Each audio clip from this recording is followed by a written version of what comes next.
Fridtjof Chouan.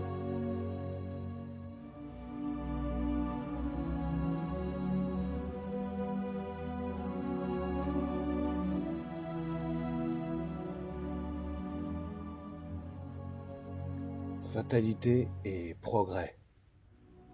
Dans Études traditionnelles numéro 261, 1947.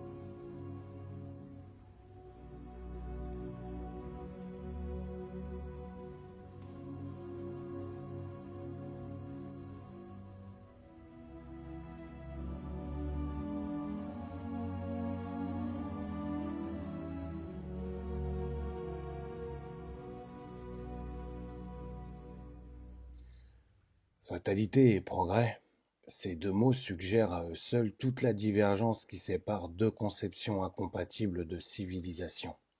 L'une normale et l'autre déviée, c'est-à-dire l'une fondée sur la science métaphysique des possibilités et l'autre sur l'oubli de cette science. Ce qui constitue en effet l'essence même des civilisations d'origine antique, et nous parlons des civilisations en tant que telles, c'est-à-dire envisagées sous le seul angle de leur existence humaine, sociale, historique. C'est qu'elles sont ordonnées de façon à réaliser l'équilibre le plus parfait et partant un maximum de stabilité. Profondément réalistes, elles se conforment aux possibilités de leur plan d'existence, en sacrifiant forcément l'exception à la loi générale et le secondaire à l'essentiel. La civilisation occidentale moderne, par contre, ne tient aucun compte de ce qui est possible et de ce qui ne l'est pas, et remplace les principes inéluctables par de simples aspirations. Peu importe d'ailleurs qu'elle se réclame d'un idéalisme ou d'un réalisme, puisque le premier sera toujours au-dessus des possibilités humaines collectives et le second au-dessous des possibilités humaines tout court.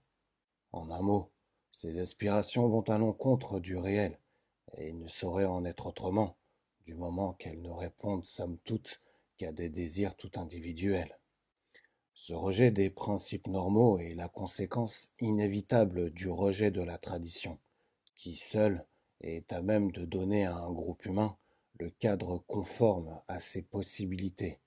Ce cadre, garant indispensable d'équilibre et de stabilité, une fois brisé, toute son aspiration individuelle et individualiste, quelque chimérique soit-elle, peut se donner libre cours et statuer idéalement sur la possibilité humaine, terrestre, cosmique. Il n'est certes pas difficile de constater dans les vieilles civilisations les défauts, abus ou excroissances. Note de bas de page. Il va sans dire que nous entendons par défaut ou abus des choses répréhensibles en elles-mêmes, et ce qui revient au même, répréhensibles au point de vue de la civilisation où elles se produisent, et non pas des choses qui n'apparaissent comme des abus qu'à des hommes étrangers à cette civilisation. C'est à dessein que nous disons ici civilisation et non tradition, car on ne saurait en toute rigueur attribuer des défauts à une tradition comme telle. Dans un sens voisin, les taoïstes disent que l'erreur seule se transmet, non la vérité. Retour au texte, qui s'y trouve fatalement, Dieu seul étant bon, comme dit l'Évangile. Il est plus difficile de dire comment ces vicissitudes auraient pu être évitées en fait, c'est-à-dire réellement, non idéalement. Le reproche que l'on peut faire aux modernistes n'est pas de constater les affaiblissements et durcissements qui se produisent au sein des civilisations traditionnelles, car on ne saurait reprocher à quelqu'un de voir une chose qui existe, mais de conclure à l'infériorité globale des dites civilisations. Or, pour avoir le droit de juger ainsi, le monde moderne devrait lui-même posséder les valeurs spirituelles, donc fondamentales, de toute civilisation normale, ce qui précisément n'est pas le cas, ou en d'autres termes, il devrait démontrer comment il est possible, à l'esprit humain, de porter toute son attention sur les domaines les plus divergents, ou encore comment une civilisation peut concilier pratiquement les progrès modernes, fruit de tant d'efforts intenses conditionnés par une surestimation des choses terrestres, avec un esprit contemplatif, c'est-à-dire tourné vers les réalités transcendantes et par conséquent indifférent à l'égard des choses de ce monde. car toute la question se réduit en somme à l'alternative suivante. Ou bien le monde moderne possède les valeurs spirituelles des civilisations normales, et dans ce cas, il peut citer en exemple ces progrès qui, lorsqu'on les isole artificiellement de leur ambiance de compossible, sont incontestables. Ou bien le monde moderne ne possède pas les dites valeurs, mais alors il est dépourvu de ce qui seul donne un sens à la vie et la rend digne d'être vécue. Dans ce dernier cas, même ces progrès réels se réduisent à néant, puisqu'il n'y a aucune commune mesure entre les fins dernières de l'homme, d'une part, et son bien-être terrestre et animal d'autre part. Bien-être que le monde moderne ne réalise d'ailleurs que d'une manière toute provisoire, et en tout cas fort relative. Aux yeux d'un homme conscient de tout cet abîme, les progrès scientifiques, par exemple, ne pourraient avoir de valeur qu'à condition d'être le fruit d'une civilisation inspirée des réalités spirituelles et tournée vers celles-ci, et aussi qu'à condition de ne pas se trouver neutralisés, donc, en somme, annulés, soit par quelque autre progrès à rebours du bien-être celui-ci, soit par une calamité issue du fait qu'on n'avait pas, en construisant un monde nouveau, ou plutôt en détruisant un ancien, nullement tenu compte du possible. Si donc les progrès, même ceux qui sont les plus réels, lorsqu'on les considère isolément, vont nécessairement de pair avec, premièrement, l'oubli et le mépris des valeurs de l'esprit, deuxièmement, des progrès négatifs qui neutralisent les positifs, et troisièmement, des calamités qui sont les réactions cosmiques inévitables à des entreprises en définitive impossibles. Il est évident que les dits progrès ne sauraient être considérés à bon droit comme des critères de supériorité pour la civilisation qui les a conçus. Il résulte de ce que nous venons de dire qu'une civilisation qui comporte les prémices rendant possible par exemple de puissants moyens thérapeutiques comportera du même coup les prémices nécessaires pour l'invention de moyens de destruction non moins puissants. Ainsi, un progrès permettant d'enrayer les épidémies se paiera fatalement, outre les calamités dues au surpeuplement, par un progrès permettant d'anéantir des peuples entiers, et tous les grands mots sur les bienfaits de la science ou les miracles du génie humain n'y changeront rien. D'autre part, ces mêmes moyens thérapeutiques, pour nous borner à ce seul exemple, provoqueront forcément par réaction cosmique l'apparition de maladies nouvelles. Enfin, le fait d'avoir pu inventer des moyens si extraordinaires implique nécessairement une attitude mentale incompatible avec ce que l'Évangile appelle la seule chose nécessaire. Parole qu'il faut entendre d'une façon sérieuse et non pas mièvre comme l'entendent ceux qui, afin de concilier en apparence des antagonismes irréductibles et afin de tout conformer ainsi à leurs intérêts matériels et sentimentaux, s'ingénient à réduire le sacré à des proportions bourgeoises, donc inoffensives et médiocres. À tout point de vue traditionnel, le critère décisif contre le soi-disant progrès consiste dans le fait qu'il était impossible de les réaliser sans sacrifier largement la seule chose nécessaire, c'est-à-dire ce qui seul donne un sens à la vie. Il nous faut nous arrêter un instant sur un autre aspect de la relativité des progrès, et qui est le suivant. Les erreurs scientifiques, dues à une subjectivité collective, par exemple celle du genre humain et des êtres terrestres en général, voyant le Soleil évoluer autour de la Terre, traduisent un symbolisme vrai, et par conséquent des vérités, celles-ci restant toutefois indépendantes des simples faits qui les véhiculent d'une manière toute provisoire. L'expérience subjective, telle que celle que nous venons de mentionner à titre d'exemple, n'a de toute évidence rien de fortuit. Il est légitime, pour l'homme, d'admettre que la Terre est plate, puisqu'elle l'est empiriquement.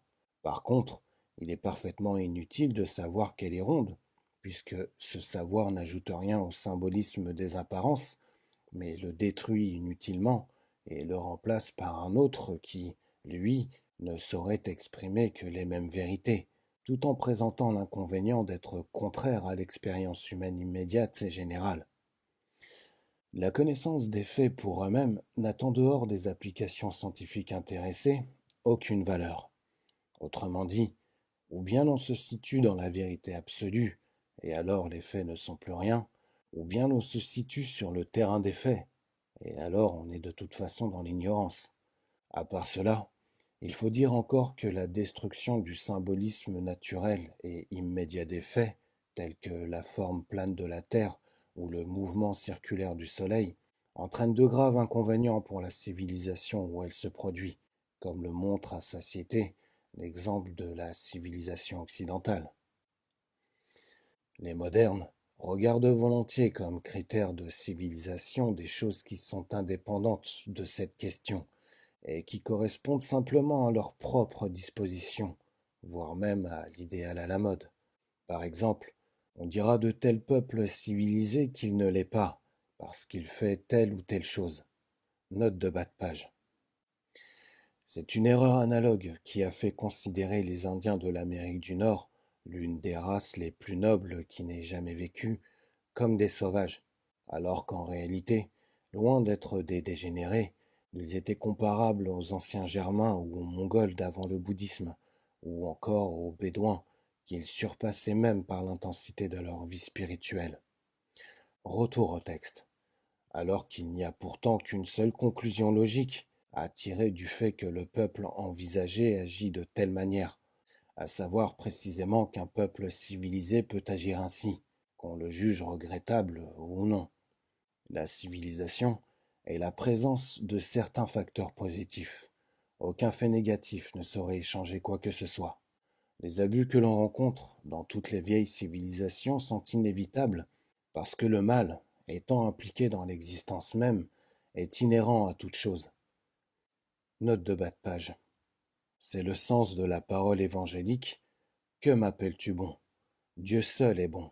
Et aussi celui de la formule fondamentale de l'islam. Il n'y a pas de divinité, si ce n'est la seule divinité. On pourrait dire la même chose pour ce qui est du monde moderne lui-même, mais en l'appliquant à un tout autre niveau, de même que à un niveau qui sera aux antipodes de celui que nous venons d'envisager. La même vérité vaudra encore pour l'âge d'or ou même pour le paradis. Des vicissitudes comparables à celles dont souffrent ad intra les mondes traditionnels de l'Orient existaient évidemment aussi dans l'Europe médiévale.